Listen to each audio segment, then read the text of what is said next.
사랑하는 방송가족 여러분 안녕하십니까? 저는 인천시 주안동에 있는 인천영락교회를 섬기는 한은택 목사입니다. 예전에 청소년 사역할 때요. 청소년은 질풍노도의 시기가 딱 맞는 말입니다. 빠를 질, 바람, 풍, 성낼, 노, 큰 물결, 도. 그러니까 성난 바람이 큰 파도같이 닥쳐오는 게 청소년입니다. 뭐 어떻게 어디로 튈지 모릅니다. 한 번은 제가 아이들에게 특세를 다 참석한 아이들을 이제 떡볶이를 사준다 그러고 다 모이라 그런다니까요. 아이들이 너무 신난 거예요. 너무. 그래서 전도사님이 떡볶이를 사준다고 신이 나서 이 질풍노도 큰 파도 같은 것들이 떡볶이 먹으러 가는 그 시내 한복판에서 춤을 추기 시작한 거예요. 지들끼리 막 찬양을 부르면서 신난다고 아싸 떡볶이 먹는다 막 춤을 추는데 와 정말 그때 지나가던 사람들이 제가 중간에 있었는데요. 그 모든 시선이 저에게 집중이 된 거예요. 쟤들 뭐냐고 저에게 묻는 시선입니다. 제가 너무너무 창피했어요. 그래서 살짝 숨었는데 또 이 청소년들이요. 제가 숨는 걸 보더니 저를 보고 큰 소리로 전도사님 어디 가세요? 그러는 거예요. 여러분 이게 생각해 보십시오. 거기가 산본 중심상가였는데요. 사람들 진짜 많은 곳인데 안 그래도 창피한데 사람들의 시선이 저에게 쫙 집중이 되는 거예요. 그래서 제가 요즘도 밖에서 목사님 소리 들으면 깜짝깜짝 놀랍니다. 굉장히 창피하거든요.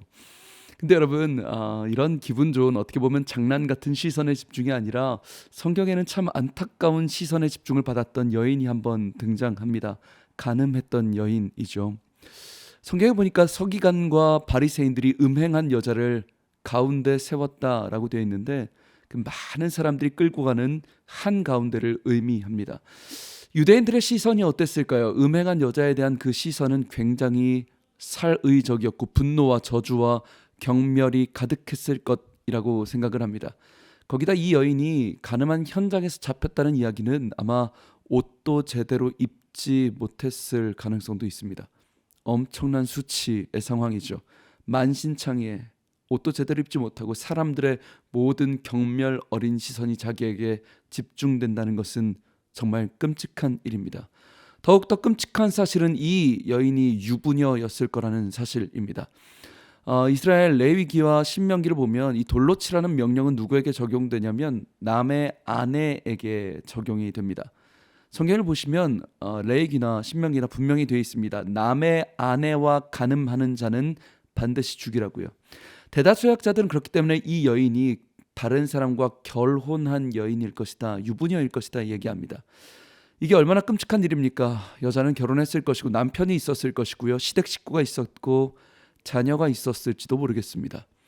생각해 보십시오. 온 지역을 떠들썩하게 했던 간음한 여인, 돌로 쳐 죽이라는 이 여인이 이 소식을 남편이 들었고 부모가 들었고 심지어 아이들도 이 소식을 듣고 그 장면을 보고 있었을지도 모르겠습니다. 그 모든 사람들의 비참하고 실망스럽고 절망스럽고 그 살의적인 치욕스러운 순간이 이 여인이 닥쳤던 순간이죠. 근데 여기 예수님의 행동이 조금 이상합니다. 예수님께서 이 여인을 돌로 쳐 죽입니까? 라고 물었을 때 예수님께서 뭘 하시죠? 갑자기 주저앉으시고 땅바닥에 뭔가를 쓰십니다. 한마디도 대답하지 않으십니다. 여러분 저는 참 이게 이상했습니다. 예수님 분명히 대답을 알고 계실 텐데 왜 예수님께서 갑자기 주저앉으시고 쓰셨을까? 뭘 썼는지도 모릅니다. 그냥 대답하면 끝날 일인데 왜 예수님은 주저앉으시고 쓰셨을까? 여러분 이거 상상해 보세요. 굉장히 정신 나간 행동입니다. 여러분에게 누군가 질문을 했는데 교회에서 갑자기 대답 안 하더니 주저앉고 바닥에 뭔가를 끄적거리고 있다면 정신 나간 행동 아닙니까? 근데 예수님 대체 왜 그러셨을까요? 왜 대답 안 하고 땅바닥에 먼저 쓰셨을까? 제가 성경을 묵상하다 깜짝 놀랐던 사실, 이것 때문이구나 생각했던 것이요. 예수님은요, 시선을 옮겨주신 거더라고요. 시선을 옮겨주셨어요. 무슨 말이냐면, 여러분 지금 그 모든 비참하고 모욕적이고 치욕스러운 시선은 가늠한 여자에게 향해 있습니다. 그 여인에게 집중되어 있습니다.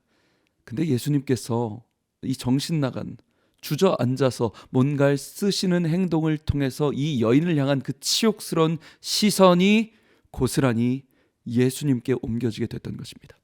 시선의 반전이 일어난 것이죠.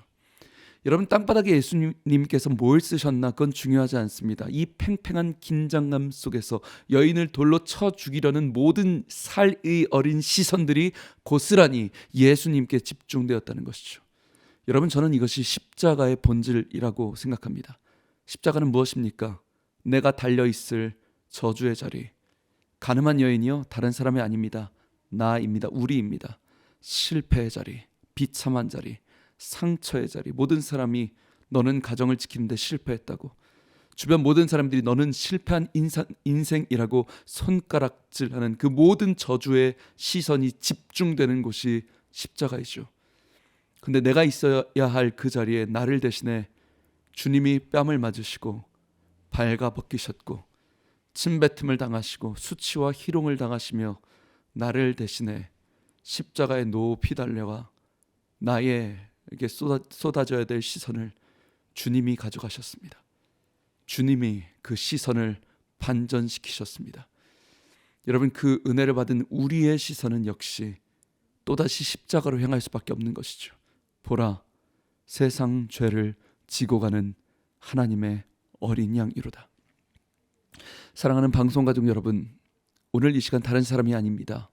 내가 십자가에 달렸어야 하고 내가 그 가늠한 여인, 그 치욕스러운 시선이 집중되어야 할 그 여인입니다. 그런데 주님께서 우리를 죽게까지 사랑하셔서 나 같은 자를 위해서 그 모든 시선을 거두어 가시고 높이 나무에 달려 우리의 시선을 모두 가져가시고 우리의 자리에 대신 지신 것, 그것이 십자가이고 은혜이며 구원이라는 것입니다. 사랑하는 방송가족 여러분, 크리스마스를 지나며 우리는 기쁘고 감사한 마음, 그 먼저 우리의 모든 저주의 시선을 가져가신 예수 그리스도, 그분께 대한 집중이 있어야 될 것 같습니다. 한 주간 더 깊은 은혜와 감격의 시간을 가지시길 주님의 이름으로 축복합니다. 지금까지 저는 인천시 주안동에 있는 예배 목숨 거는 교회 인천영락교회 한은택 목사였습니다. 감사합니다.